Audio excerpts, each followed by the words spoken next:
semuanya. Perkenalkan, aku Alana. Aku Aldi Rafael. Jadi sekarang kita sedang berada di salah satu lokasi pemutaran utama gempa bumi di Jawa Barat, yaitu Sesar Lembang. Benar banget tuh. Jadi lebih tepatnya kita tuh lagi berada di tebing keraton, hanya berjarak beberapa kilometer saja dari Sesar Lembang. Kalian penasaran sama videonya? Ikutin kita terus guys. Gaskeun. Sekarang kita sudah berada di kawasan tebing keraton yang masih satu kawasan dengan Sesar Lembang dan juga Tahura. Harga tiket masuk ke sini adalah 17.000 dengan sudah termasuk dengan karcis asuransi. Jadi kalau kalian kecelakaan aman guys.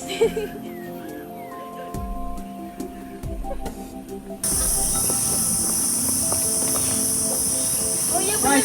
Halo guys. Guys, lihat sini deh. Di sini ada papan tentang keraton. Dan di sini dibilang kalau misalnya di seberang keraton tuh ada Tangkuban Perahu dan juga Gunung Bukit Tunggul. Dan ini guys, lihat ini ada garis Bisa buat langsung Sesar dilihat Lembang. aja. Lihat ya di sini. Sini lihat. Tuh ini garis yang membentang Sesar Lembang. Nah, karena sekarang kita mau ke tebing keraton, jadi ayo kita ke sana. Let's go.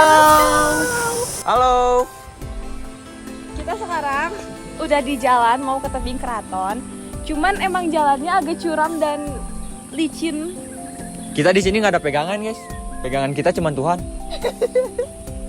Oi. Indonesia dikelilingi oleh lempeng besar dunia, yang dimana hal tersebut membuat Indonesia memiliki potensi untuk terjadi gempa bumi. Gempa bumi adalah getaran yang terjadi di permukaan bumi akibat pelepasan energi dari bawah permukaan yang secara tiba-tiba dan menyebabkan gelombang seismik. Hal ini harus diwaspadai oleh warga-warga Indonesia. Sesar merupakan patahan dari lapisan penyusun bumi yang mengalami pergerakan. Situasi ini menyebabkan terjadinya gempa bumi di Indonesia. Salah satunya yang patut diwaspadai adalah Sesar Lembang yang ada di belakang kita ini guys.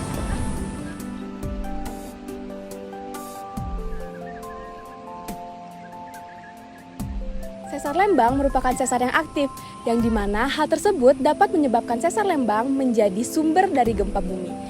Jika sesarnya bergerak, hal tersebut akan menyebabkan gempa bumi, sama halnya yang terjadi pada tahun 1699, 1834, dan juga pada tahun 1900. Sesar Lembang memanjang sejauh 29 km dari daerah Cimeta Padalarang sampai ke Batu Lonceng. Pergerakan ini bisa mencapai 3,6 mm per tahun, dan jika terjadi gempa bisa sampai 6,8 sampai ke 8 skala Richter. Bahkan menurut sumber dari RRI, potensi kerugian yang dialami akibat terjadinya gempa bumi yaitu sebesar 51 triliun dan juga menyebabkan 4 juta kematian. Sesar Lembang ini terjadi akibat gaya tektonik konvergen, yaitu tumbukan lempeng bumi. Tumbukan ini menyebabkan sebagian lembah terangkat dan membentuk tebing yang suram. Penurunan juga mungkin terjadi akibat fleksur. Sesar dapat diklasifikasikan menjadi 3 jenis utama berdasarkan arah pergerakan batuan terhadap bidang sesar, yaitu sesar normal, sesar naik, dan sesar geser. Untuk pertama ada sesar normal atau normal fault. Sesar ini terjadi ketika blok batuan di atas sesar bergerak turun terhadap blok batuan di bawah sesar atau pergeseran karena gaya gravitasi.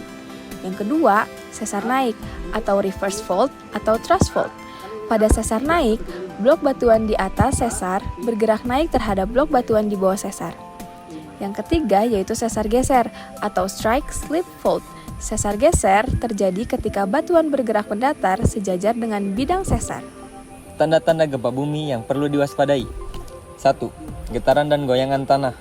Tanda paling umum dari gempa bumi adalah getaran dan guncangan tanah. 2. Suara gemuruh. Suara seperti gemuruh atau ledakan dari dalam tanah bisa menjadi tanda awal gempa. 3. Benda bergoyang. Objek di sekitar Anda seperti perabot, lampu, dan lain-lain akan bergoyang. 4. perilaku hewan yang aneh. Hewan mungkin menjadi gelisah, menghilang, atau berlarian secara tidak biasa. 5. Retakan tanah dan bangunan. 6. Gangguan listrik. Karena kita sudah mengetahui potensi gempa yang akan terjadi, kita bisa mempersiapkan 3 hal ini. Yang pertama, pastikan kalau bangunan kalian strukturnya sudah kuat dan juga aman dari gempa. Yang kedua, siapkan peralatan darurat seperti makanan, P3K, senter, dan juga radio. Dan yang ketiga adalah ikuti pembelajaran imigrasi mengenai gempa bumi agar kalian tahu apa yang harus kalian lakukan. Jika gempa bumi terjadi, ada banyak yang bisa kalian lakukan. Jika Anda berada di dalam ruangan, lindungilah kepala Anda menggunakan tangan dan menggunakan benda-benda yang ada di sekitar Anda untuk melindungi kepala. Yang kedua, jika Anda berada di dalam ruangan, masuklah ke dalam meja atau kursi untuk menghindari benturan mengenai kepala. Dan jika Anda berada di luar ruangan, segeralah menjauh dari tiang listrik, pohon, segala apapun yang bisa menimpa diri Anda. Dan jika Anda berada di pantai, segeralah untuk berkemas untuk pulang karena untuk menghindari terjadinya tsunami. Ya, begitu guys. Hal yang bisa kalian lakukan setelah terjadinya gempa bumi adalah yang pertama, kalian harus jauhi runtuhan. Yang kedua, kalian komunikasi jika bisa. Yang ketiga, tolonglah rekan kalian. Yang keempat, cek luka kalian, adakah yang harus ditangani? Dan yang kelima, kalian harus mengikuti petunjuk dari petugas bencana alam. Mitigasi gempa bumi ini adalah upaya bersama. Dengan memahami dan mengikuti langkah-langkah mitigasi ini, kita dapat meningkatkan keselamatan dan mengurangi dampak dari bencana gempa bumi. Maka dari itu, ingatlah, keselamatan kita ditentukan oleh diri kita sendiri. Stay safe guys.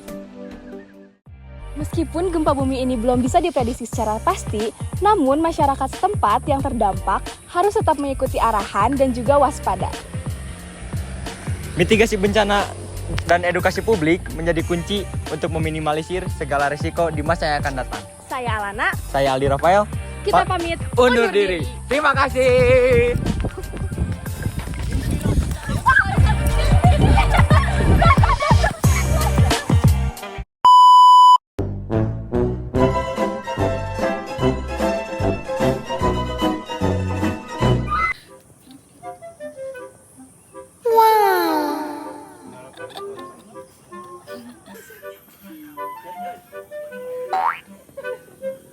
Jadi gimana guys, seru gak di sini? Seru banget. Di sini kita bisa lihat. Masya Allah. Mau nggak kalau kesini lagi? Mau banget guys. Dadah. Wangi-wangi hutan. Iya. Ini bau tai-tai monyet. Sudah menyebabkan 4 juta kematian.